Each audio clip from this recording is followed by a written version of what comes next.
The alien delegates stood motionless, their tall, translucent frames shimmering faintly under Earth's glaring sun. Their kind, the Varnari, were an ancient species known for their calm demeanor and meticulous diplomacy. Yet here, in the midst of humanity's unrelenting cacophony, the delegate felt something unfamiliar, unease. This was not their first visit to a developing species, but humans were unlike any they had encountered. As they stepped onto Earth's surface, the chaotic rhythm of life assaulted their senses. It was a contradiction. Towering cities teeming with advanced technology, interwoven with primitive conflict and disorder. To the Varnari, this paradox was incomprehensible. How could a species so advanced in some respects remain so volatile in others? Their mission was simple in theory, but harrowing in execution: assess humanity's readiness to join the Galactic Accord, a coalition of enlightened civilizations that maintained peace across the stars. However, the unspoken truth was that humanity was less being evaluated and more being observed as a potential threat. Whispers of Earth's peculiar nature had spread across the galaxy. Humans, in their defiance of logic and their reckless ambition, had become a subject of both fascination and fear.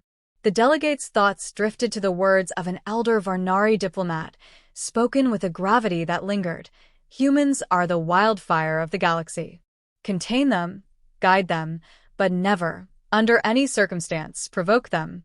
When they go berserk, even the gods cannot save you. It was a statement born from fragmented tales of human history, stories of their wars, their relentless drive, and their uncanny ability to thrive in chaos. In the quiet of the delegates' quarters aboard their ship, they reviewed records of Earth's tumultuous past. They saw humans rise from scattered tribes to dominant forces on their planet. They saw the devastation of their wars, violence unparalleled by any other fledgling species in the Accord. Yet, amid the destruction, they also saw resilience. A species that rebuilt what they had destroyed, each time stronger and more unified in purpose. One particular moment stood out: the Battle of Thermopylae, an ancient tale where a mere 300 warriors stood against thousands, not for victory, but for defiance, for honor. It was illogical.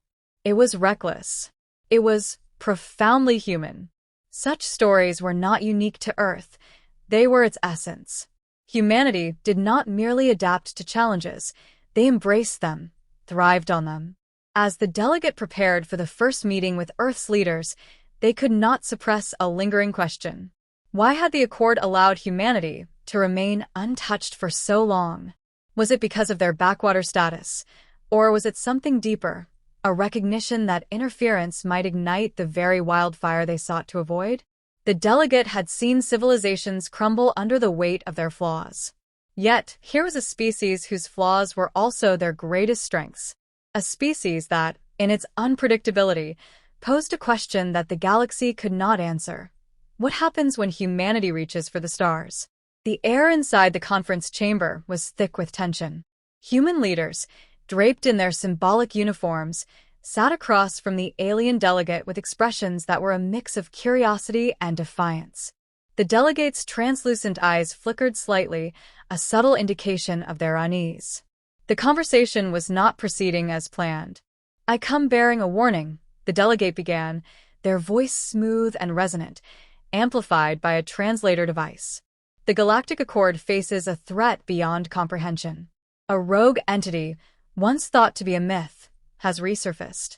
It consumes entire civilizations, leaving only silence in its wake. We believe humanity's unpredictable nature could awaken catastrophic consequences. The human delegation exchanged skeptical glances. One of the leaders leaned forward, their voice laced with restrained frustration. "You've come all this way to tell us that we're dangerous? You didn't interfere when we fought our wars, when we rebuilt from the ashes. Why now?" The alien delegate hesitated, measuring their response. "Because this entity is unlike anything you have faced. It is ancient, calculating, and relentless. The Accord believes that should you respond as humans often do, with rage, defiance, and escalation, you will not only destroy the entity, but destabilize the galaxy itself." For a moment, the room was silent. Then a younger leader broke the quiet, their tone sharp. You expect us to sit idly by? To do nothing while a threat looms over us? It is not idleness we propose, the delegate replied, their voice calm but firm. It is restraint. The Accord has contained this entity for centuries through calculated measures. Humanity's tendency to react with overwhelming force could shatter that balance. The room erupted into murmurs, a mixture of anger and incredulity. One of the leaders rose, pointing a finger at the delegate. You're afraid of us.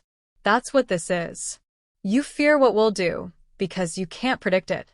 But let me remind you, our survival has never depended on restraint. We survived because we fought, because we refused to bow. The delegate's eyes dimmed slightly, a sign of resignation. And it is precisely that refusal that makes you both extraordinary and dangerous. Your history is littered with examples of humanity achieving the impossible, defying odds, rewriting the rules of survival. But the cost of that defiance often exceeds the bounds of reason. A holographic display flickered to life, projecting images of destroyed alien worlds. This is what the entity leaves behind, the delegate said. It does not negotiate. It does not relent. It exists only to consume. Humanity's response could very well annihilate it, but at what cost? The galaxy? Yourselves? Another leader, quieter than the others, spoke for the first time. You came here to deliver a warning, but it sounds like you're asking us to abandon who we are. That's not going to happen. If this entity comes for us, we will fight. And if the galaxy is afraid of what we might become, then maybe it should have thought twice before letting us survive this long. The delegate studied the human leaders, their resolve unshaken. Inwardly, they felt a chill. The warning they brought had been meant to guide humanity, to temper their destructive potential. Instead, it seemed to have only solidified their determination. As the meeting ended, one thought echoed in the delegate's mind. The galaxy is not prepared for what comes next. The first strike came without warning. A fleet of colossal biomechanical vessels materialized at the edge of the solar system, their presence announced by the sudden collapse of Jupiter's moons into swirling, gravitational anomalies. Humanity's response was immediate, driven not by panic but by a grim resolve. Earth's defenses, though modest compared to the galactic powers, were brought online in record time. What the invaders didn't anticipate was humanity's complete disregard for conventional tactics. The entity, vast and incomprehensible, began its advance, consuming anything in its path. Its ships radiated a signal that scrambled communications and destabilized planetary systems. The Galactic Accord had faced this threat with calculated caution, attempting to contain it through quarantines and retreats. Humanity, however, chose a different path. The first counterattack was led by a coalition of Earth's best engineers, scientists, and soldiers working in unison. They had no blueprint for defeating such an enemy, but improvisation was humanity's strength. Within hours, they deployed a fleet of repurposed spacecraft armed with hastily constructed but devastating weaponry. They didn't aim to cripple the entity, they aimed to wound it, to force it to react. The results were catastrophic but effective. A single strike from humanity's weaponry ruptured one of the smaller vessels, sending shards of its biomechanical structure hurtling into space. The alien fleet, for the first time in recorded history, paused. It had never encountered such an unpredictable response. Humanity didn't stop. They pressed forward, deploying fleets from orbital stations and launching experimental weapons that hadn't even undergone testing. Every move was a calculated risk, and losses were immense. Entire squadrons were obliterated, yet the survivors adapted. With each clash, they learned, adjusted, and evolved their strategies. The alien delegate, observing from a distant station, watched in stunned silence. The humans weren't merely fighting, they were throwing everything they had into the fray, using tactics that defied logic. Where other species would have retreated to regroup, humanity surged forward. Where caution would have dictated restraint, they unleashed chaos. The pivotal moment came when a group of human engineers, working aboard a commandeered alien vessel, discovered a way to destabilize the entity's core network. It was a suicide mission, a plan requiring them to overload the vessel's energy reserves, turning it into a massive bomb. Volunteers lined up without hesitation. As the ship approached the heart of the alien fleet, the entity finally reacted. Its vessels swarmed the human craft, attempting to stop it. But humanity had planned for this. Coordinated strikes from Earth's remaining fleet created diversions, opening a path for the bomb-laden ship. The sacrifice was inevitable, but the engineers pressed forward, detonating their payload at the precise moment needed. The resulting explosion was unlike anything witnessed in galactic history. A chain reaction rippled through the entity's fleet, leaving it crippled but not destroyed. Humanity had achieved the impossible. They had forced a being that consumed entire civilizations to falter. As the alien delegate watched the debris scatter, a single thought crystallized in their mind. This is not victory. This is only the beginning. The entity would recover, but now it had met a force as relentless as itself. Humanity had changed the rules of engagement, and the galaxy would never be the same. In the aftermath, silence fell over the solar system like a shroud. Wreckage from both sides drifted in the void, a testament to the scale of the battle. Earth's victory had been costly. Millions lost, cities in ruins, and resources stretched to their limits.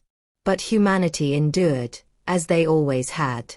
The surviving leaders convened amidst the wreckage of their world, their faces hardened but their eyes alight with determination. This was not the first time humanity had rebuilt from ashes, and it would not be the last. They spoke of renewal, of transforming the tragedy into a foundation for a stronger future. Yet, beneath the surface, there was an unspoken awareness that the fight was far from over. The alien delegate, having witnessed the full extent of humanity's resilience and fury, returned to the Galactic Accord with their report. They described the battle in vivid detail, the humans' willingness to sacrifice everything, their ingenuity in the face of an overwhelming foe, and the sheer unpredictability that had turned the tide. The entity was not defeated, the delegate admitted, their voice heavy. It was wounded.